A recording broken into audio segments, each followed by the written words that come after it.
Folks, Democrats have a problem. And that problem isn't just Donald Trump.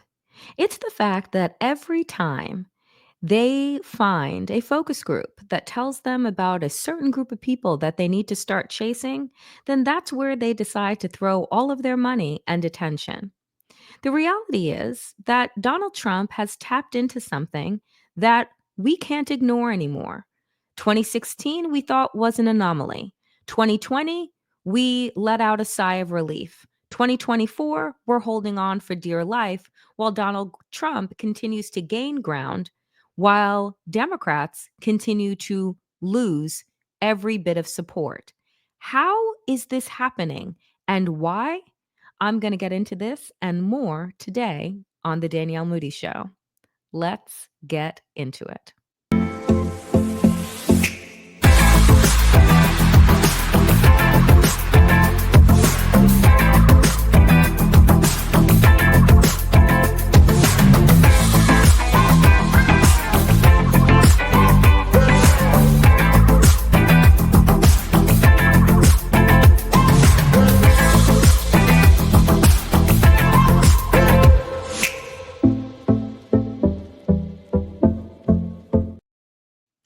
There's an article that has been getting a lot of buzz in the New York Times, and it is entitled This 6 months later, Democrats are still searching for the path forward.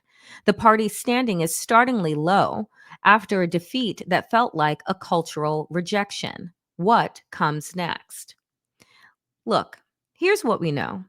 After every failed election on Democrats' part, or on any party's part for that matter, there is oftentimes a moment of self reflection, an autopsy, if you will, where you go through all of the strategies, all of the plans that didn't take hold, and you assess as to why that was. In 2020, it was Donald Trump and MAGA deciding that they needed to figure out how they could lose to Joe Biden. Well, it was largely because of COVID and the fact that 500,000 people to that point had died while Donald Trump was telling them to liberate Michigan and liberate themselves and take off their masks and inject bleach. Many Americans were scared out of their minds and they just wanted an adult in the room. But after the loss in 2020, aside from going on a continued rampage about the election being rigged, Donald Trump and his followers developed Project 2025. What they would do if they took over government again, and how they were going to create a campaign strategy around remaking America. And it was successful. Not only was it successful because Donald Trump had the backing of Elon Musk at $290 million that his sugar daddy put into the race, but the fact of the matter is, we can't pretend that he wasn't able to peel off working class Americans, Latino Americans, Black Americans, and other groups that have long been part of the Democratic Party. But for whatever reason, and I believe that there are a number of them, they lost their appeal to Democrats. Democrats focus group themselves to hell. And instead of looking at what are the issues, what are the problems that are facing these groups of people, why is it that Donald Trump has been able to peel them off? What Democrats normally do, and what we've seen over the past few months, is that they decide to abandon their morals, abandon their vision, abandon their base in search of greener pastures. So, in this New York Times piece, uh, it reads this: 6 months after Trump swept the battleground states, the Democratic Party is still sifting through the wreckage. Its standing has plunged to startling new lows, 27% approval in a recent NBC News poll, the weakest in surveys dating to 1990 after a defeat that felt like both a political and cultural rejection. Communities that Democrats had come to count on for a generation or more, young people, Black voters, Latinos, all veered toward the right in 2024, some of them sharply. And unlike Trump's win in 2016, his victory last year could not be waved away as an outlier after he won the popular vote the first time. You see, the problem that I believe that we faced and continue to face with Donald Trump is that in 2016, we very much treated him like an anomaly. Now, rather than the Democrats at that point doing their own type of soul searching to figure out how is it that this man was even able to win the Republican primary and become as popular as he was, given his misogyny, given his racism. But we believed that he was popular despite those things, and not that that was exactly the draw that some of these groups were looking for. Now, here are the facts, right? This country is just as racist as it is misogynist. And in 2016 and in 2024, we ran women. Now, does that mean that the Democratic Party shouldn't run women? Absolutely not. But it means that we need to actually run on messages that are rooted in something and that we're not swayed given what focus groups or what polls say at the time, but that there is some type of self reflection to say, why is it that misogyny, right, that toxic masculinity has taken hold with young men, young white men in particular, but also Latino men, Black men? Why do they feel so disillusioned by the government that they are willing to follow a Pied Piper wherever he leads them? And so here's where we stand. Fierce ideological debates over policies, whether to push for, this is what Democrats are deciding, whether they should push for a stricter stand on immigration, defend transgender rights less forcefully, or embrace anti corporate economic populism, are already playing out on Capitol Hill and on the nascent 2020 campaign trail. But here's the thing, this is what I say on this show and all others. What Democrats do very well is chase Republicans to the right. So if immigration, if humane immigration is your platform, because you see that anti immigrant sentiments are taken hold on the right, does that mean then you then chase those anti-immigrant racist folks to the right to try and get them, as opposed to figure out what is it about your message that is not landing?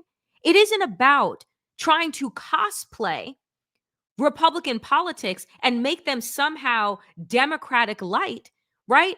The fact is that why are so many groups fleeing is because they don't see themselves inside of this party. And that does not mean that all of a sudden you should start speaking differently or talking differently and mimicking somebody else. It means that you actually need to figure out who the fuck you are and what you stand for. And that, my friends, is where Democrats continually go wrong. And so we come here with Anat Shenker Osario, who, if you've listened to Woke AF in the past or The New Abnormal in the past, I've had Anat Shenker Osario on my shows multiple times. She is a Democratic researcher and a messaging consultant, and she is brilliant, right? She talks about the ways that we need to use language, that Republicans use language in a certain way to appeal to a certain kind of group, but somehow Democrats continue to miss the mark. And so she was interviewed for this piece in the New York Times. And she said this: voters are hungry for people to actually stand up for them or get caught trying, she said, urging Democratic leaders to embrace the fight. The party is doing a lot of navel gazing and not enough full belly acting.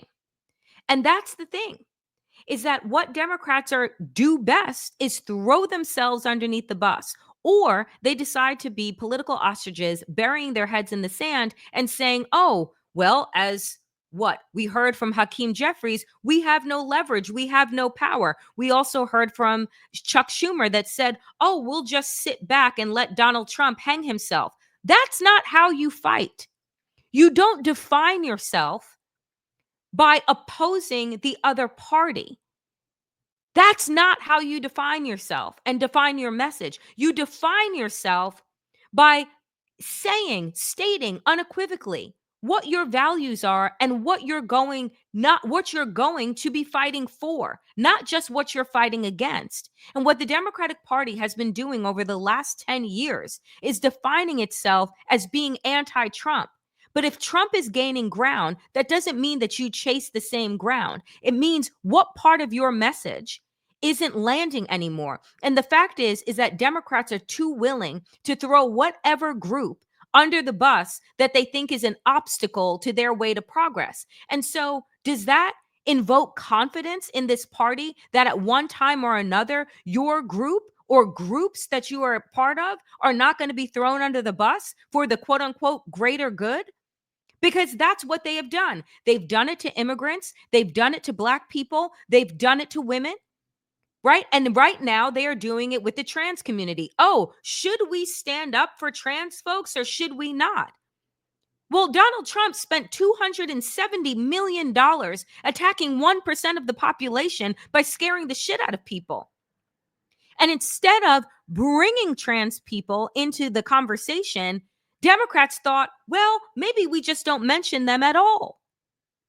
Instead of getting caught up with the they, them fucking pronouns, what the conversation is with regard to trans people is about dignity and respect. Why can't that be the values of the Democratic Party? We are the party that believes that everyone deserves dignity and respect. How does that look when we're talking about the economy? How does that look when we're talking about schools? How does that look when we're talking about the environment? But instead, what Democrats continue to do is chase the groups of people that have long since left them, and they don't even ask themselves why. They just want to throw money at the problem. And what do I mean by that? Oh, take a look at this. So, in a piece up at Rolling Stone right now, can Dems save themselves by spending $20 million on Speaking with American Men, aka the SAM Project? Insert eye roll and gag.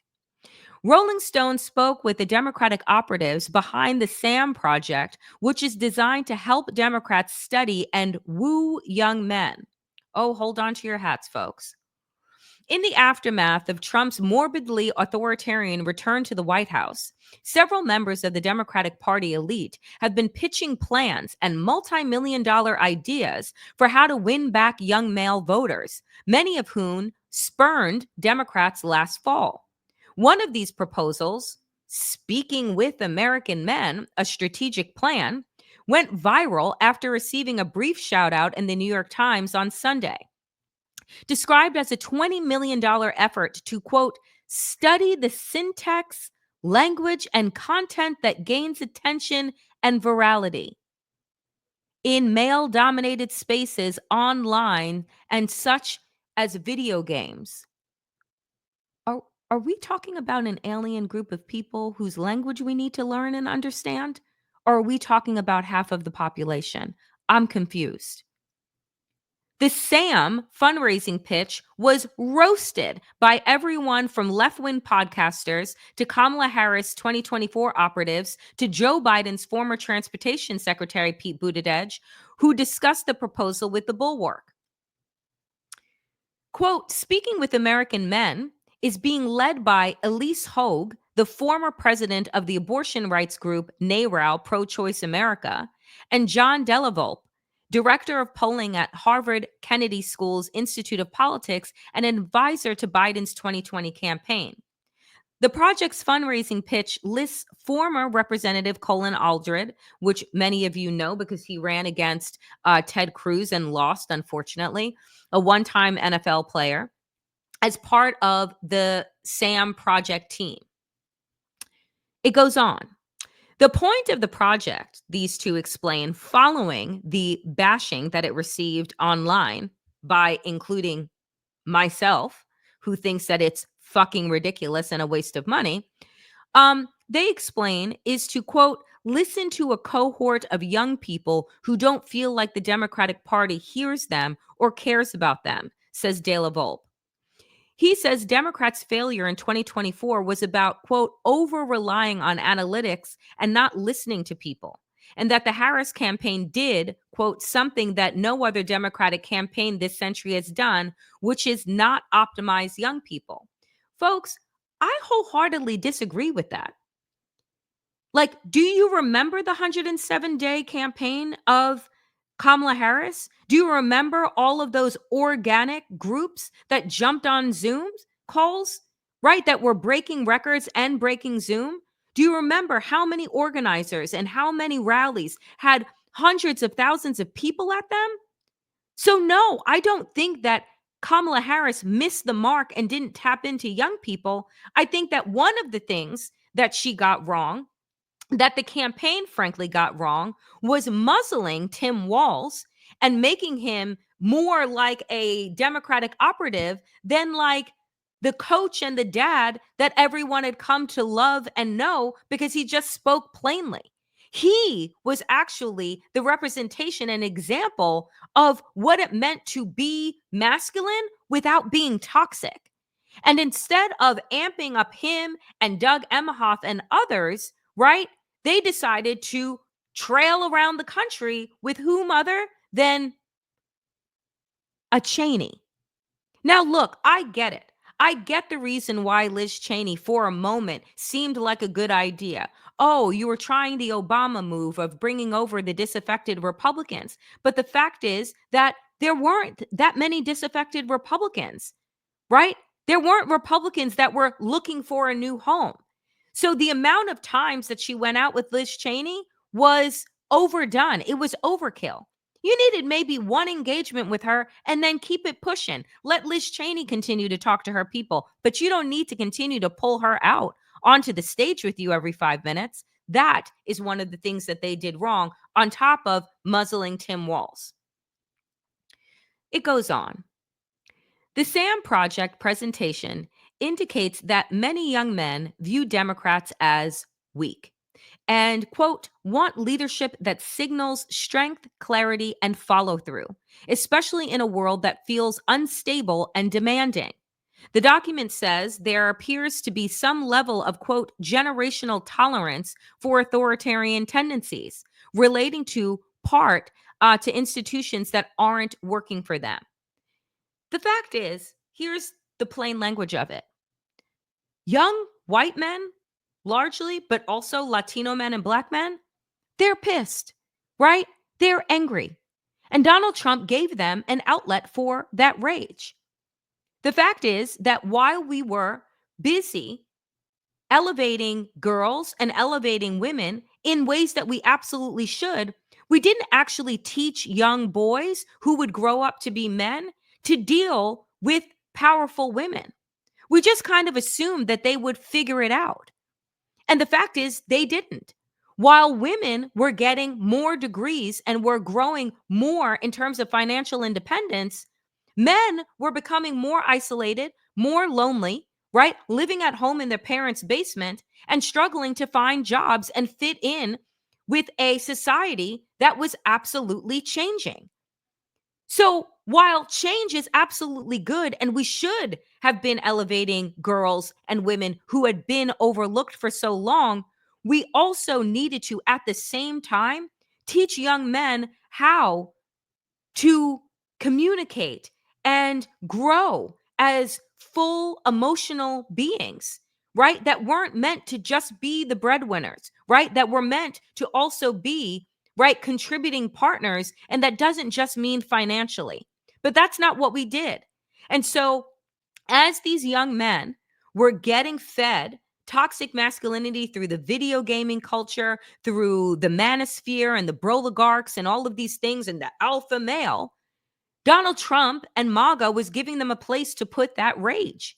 And it was to put it towards misogyny, right? To put it towards, right, hate of the minority that was getting in the way of your success. Donald Trump and MAGA gave them somebody to blame.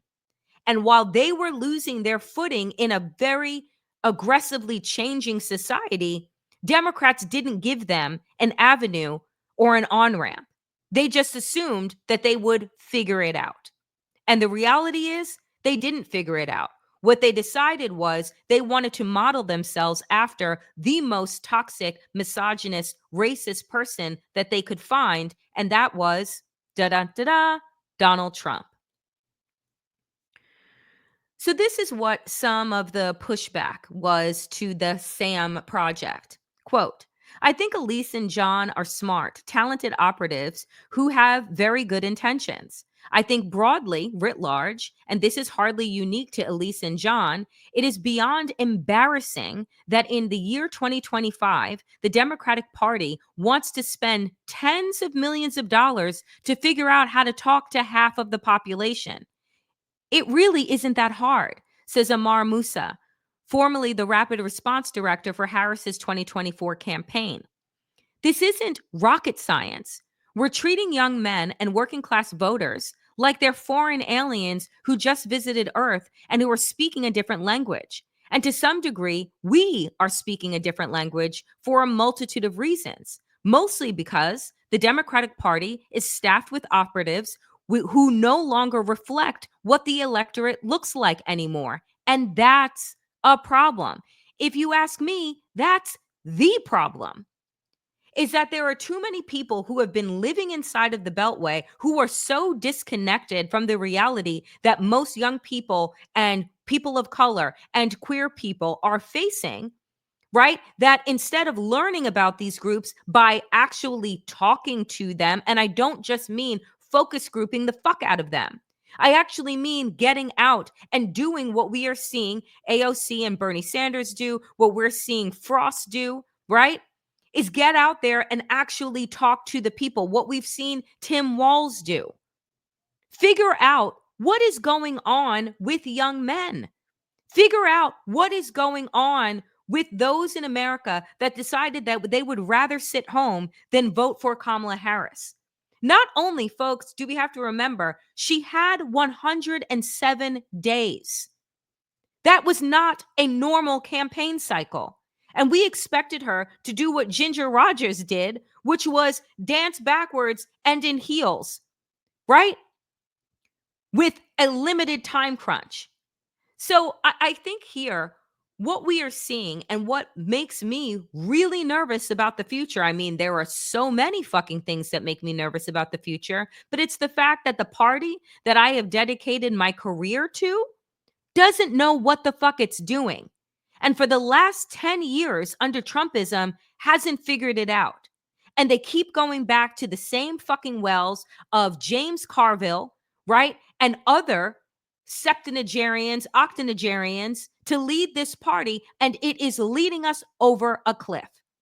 Case in point, this is who they decided was going to be the new face of the Democratic Party.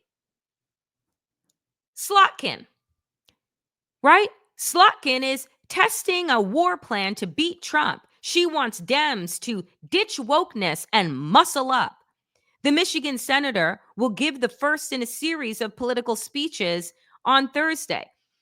Folks, Alyssa Slotkin, the former CIA analyst turned battleground senator, wanted to start road testing a war plan. And here are some of the, like, folks, when I tell you, and we've talked about this before here on the Danielle Moodie Show, her idea of a war plan is to cosplay as a Republican, which she probably fucking is, right? She's just not a Trump Republican, so she was never going to get their votes. But these centrist Democrats that are being put up to be the face of the Democratic Party are nothing more than moderate Republicans, or what George Bush once called the compassionate Republican. In the first series of speeches about the Democratic Party's path out of the wilderness, this was written last month, the Michigan senator said she will span everything from strategy to tactics and tone, acknowledging public perception of the party as, quote, weak and woke, needs to change. Whose talking points are those? They're not Democrats' talking points. They're the fucking right's talking points. So why would you, again, be establishing who you are based on what your opponents are saying about you rather than what you think about yourself? It makes no fucking sense. She is urging Democrats to, quote, fucking retake the flag, with appeals to voters' sense of patriotism to adopt the, quote, goddamn alpha energy of Detroit Lions coach Dan Campbell and embrace an airing out. Y'all, Alyssa Slotkin and the weak and the woke and the alpha male, that's more embarrassing than the fucking Sam Project. Because all taken together, what it shows you is that Democrats do not have a path forward. And the fact of the matter is that just saying that you are not Donald Trump is not enough. Even as people are losing Medicaid and Medicare, even as people are losing SNAP benefits, even as the Smithsonian is being shut down and we're shutting down funding into vaccines, and there's measles outbreaks and rise in white supremacy and white nationalist sentiments. All of these things are happening. And yet, Democrats can't seem to find their footing. And they're about to spend tens of millions of dollars to figure out how to talk to half of the population as if they just landed on planet Earth. Here's what I have to say: talking to men is not that hard, but you have to figure out what is driving men right now. What is actually hurting them? Because you have to understand that behind the rage, behind all of that toxic masculinity, is actually grief. And that's something that we don't teach men how to talk about.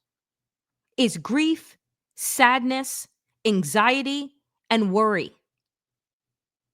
And once you figure out what they are worried about, what actually matters to them, then you can see what part of your policies and your platform actually can reach them, as opposed to trying to contort yourself to turn into something that you're not. As Audre Lorde once said, if you do not define yourself for yourself, you will be crunched into other people's fantasies of you.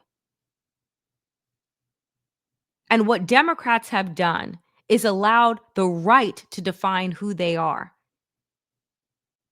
And they have ingested that. And now wokeness is weak as opposed to being conscious and deeply about respect and dignity. Democrats have a long way to go. And I'm not quite sure that by the time we get to midterms, if we actually have them, if they will have gotten their shit together. And if they can do so without a cringy fucking title like Sam, the strategic plan. Dear God, help us.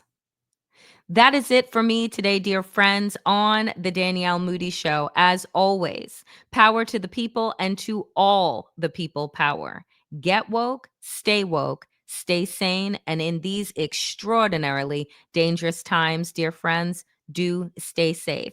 And if you have yet to subscribe to this channel, please do hit the bell, subscribe, and make sure that you never miss an episode, as well as hit like, share, and comment to feed the algorithm fairies and get this show into as many feeds as possible.